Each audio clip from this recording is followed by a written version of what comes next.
Bonjour mes amis les nouveaux humains. Alors aujourd'hui nous allons parler d'orgueil. Pourquoi d'orgueil? Parce que notre ego est bien orgueilleux. Voilà pourquoi. L'ego c'est ce que vous pensez de vous. C'est ce que vous croyez être vous, être votre personnalité. L'ego, c'est ce sur quoi vous vous appuyez pour exister. Sauf que bonne nouvelle, ce n'est pas vous. C'est l'histoire que vous vous racontez sur vous.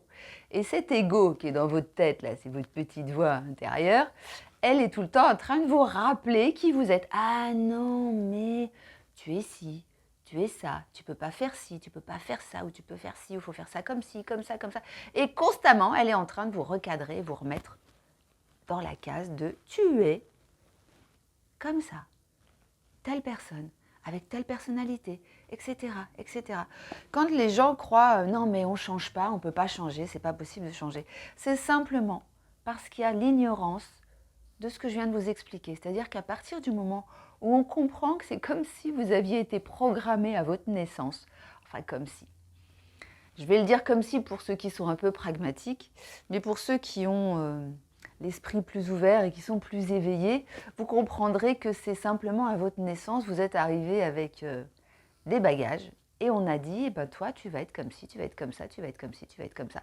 Et que votre environnement familial est venu mettre tout ça en place et ça a créé votre personnalité. Mais si ce bébé que vous étiez à la naissance, on l'avait pris, on l'avait mis, je ne sais pas moi, en Afrique du Sud, voilà, dans une famille pauvre ou riche, enfin peu importe, ou au fin fond de la Nouvelle-Calédonie, enfin, etc., vous ne seriez pas la même personne. Vous auriez une personnalité complètement différente. C'est pour ça que ça n'a rien à voir avec vous. C'est votre environnement qui a créé qui vous étiez.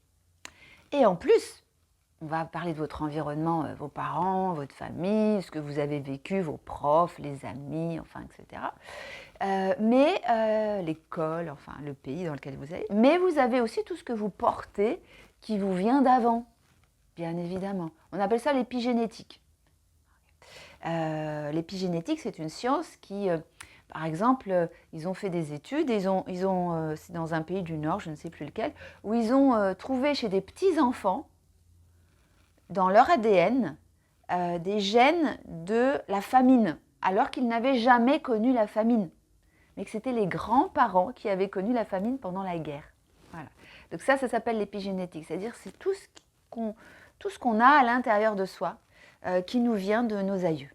Donc il paraît qu'on a tous, par exemple, le gène du cancer, sauf qu'il ne se développe pas tout le temps chez tout le monde. Voilà. Donc c'est pour ça. C'est qu'est-ce qu'on fait en réalité des bagages qu'on a eus à notre enfance, à notre naissance. Qu'est-ce qu'on fait de ces bagages-là? Eh bien, vous avez le droit et vous avez la possibilité de changer ça. Mais pour ça, il y a besoin de se battre contre votre ego. Et pourquoi j'ai parlé d'orgueil? Parce que l'ego, il est très orgueilleux. Il pense qu'il est important. Et oui, c'est « je suis moi ». Mais c'est moi. Moi? Moi, je sais.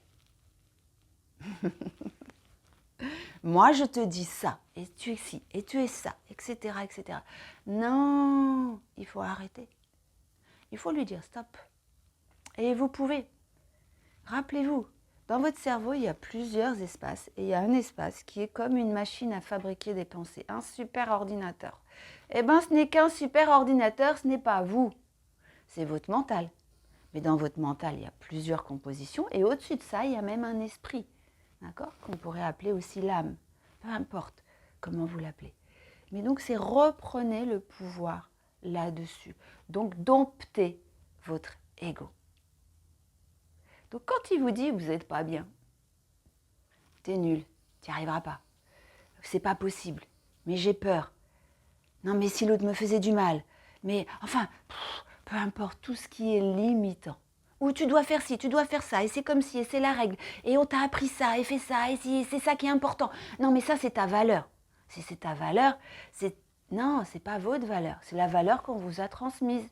Mais la valeur que vous a transmise, elle appartient aux autres. C'est les autres qui l'ont construite. C'est pas vous. Vous avez le droit de remettre en question les valeurs. Vous pouvez les ajuster, comme la politesse, par exemple. La politesse, elle s'ajuste. Parce que trop de politesse envers les autres, c'est vous manquer de respect. Alors, comment dompter son ego? Je ne vais pas dire combattre parce que il est quand même là, enfin il est quand même utile, hein, c'est lui qui va vous dire combien de temps on fait cuire les œufs coques. 3 minutes pour ceux qui ne savent pas. 6 pour les œufs mollets et 9 pour les œufs durs. Donc il a son utilité. Mais il est un peu trop présent. Il est tellement présent qu'il vous enferme dans une boîte. Et dans cette boîte, vous ne pouvez pas exister. Vous ne pouvez pas être vous-même. Vous ne pouvez pas vous épanouir. S'épanouir, c'est... en spiritualité, on appelle ça remplir sa mission de vie.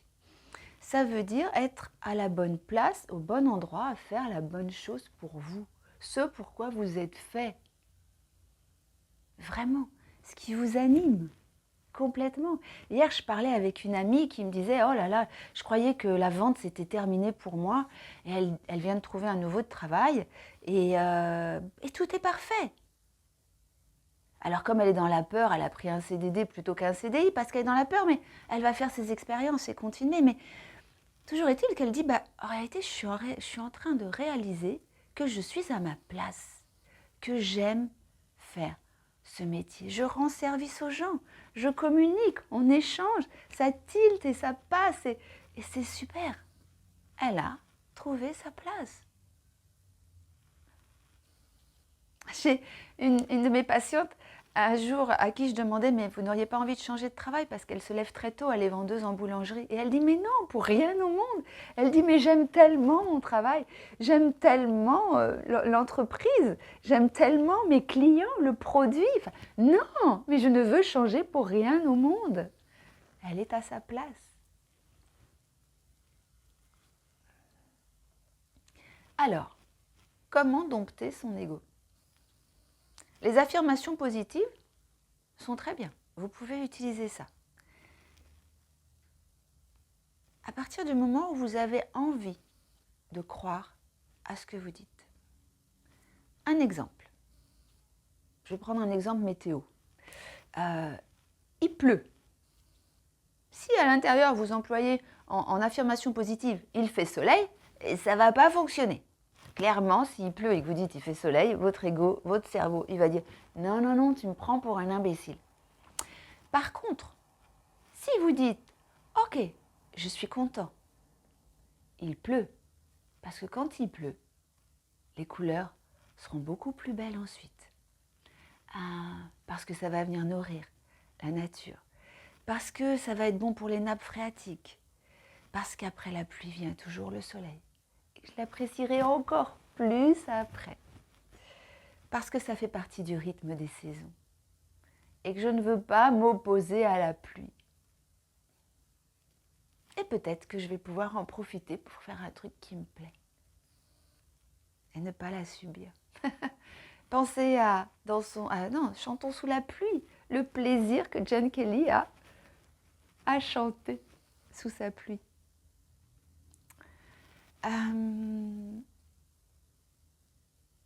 Donc les affirmations positives.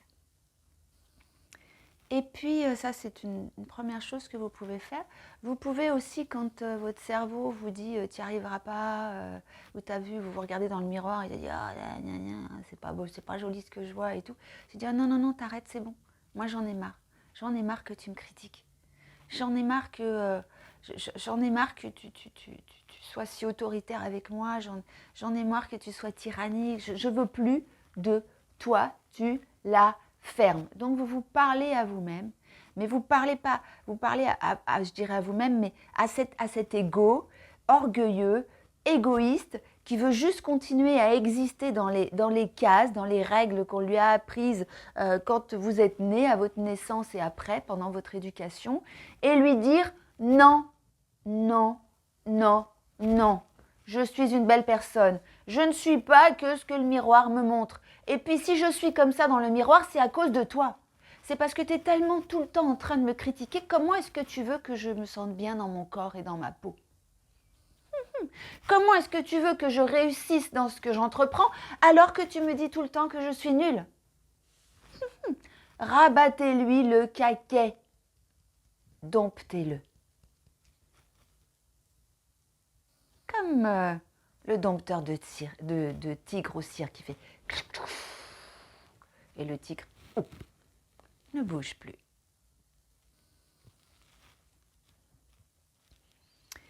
Et puis, augmentez votre estime de vous, l'amour que vous avez pour vous. Alors, je vais vous donner une petite tâche à faire. J'aime pas le mot tâche, mais j'aime pas le mot exercice, j'aime pas le mot devoir. Un petit service à me rendre. Voilà, vous allez me rendre un petit service, puisque moi je veux le plus d'amour et de paix sur cette terre et que vous soyez justement de ces nouveaux humains. Ça va être, rendez-moi le service de faire une liste de toutes vos qualités. Alors, il y en a qui vont dire, oh là là. Alors, pensez à tout ce que les autres aiment chez vous. Et vous allez dire au moins 20 points. J'ai bien dit 20 points. Et si vous ne savez pas, demandez à vos amis. Écoutez autour de vous. Vous pouvez faire ça sur plusieurs jours, mais faites-le. Rendez-vous service. Et faites-le pour moi. Vous allez voir, ça va vous être très bénéfique dans toute cette évolution que nous sommes en train de faire ensemble. Tenez-moi au courant. Sachez juste que rien n'arrive par hasard, mais que rien n'arrive non plus. Je ne vais pas dire sans effort, mais si vous ne vous bougez pas les fesses, il ne se passera rien. Voilà. Donc, cette liste, faites-la. On ne peut pas arriver à destination si on reste assis. À un moment donné, il faut bien lever son pied et commencer à avancer. Alors, j'attends vos listes. Vous pouvez les mettre en commentaire. Ou sinon, gardez-les pour vous. Vous pouvez vous résumer ça par « Je suis une belle personne ». Parce que vous êtes une belle personne. Allez, on continue dans une autre vidéo. À bientôt.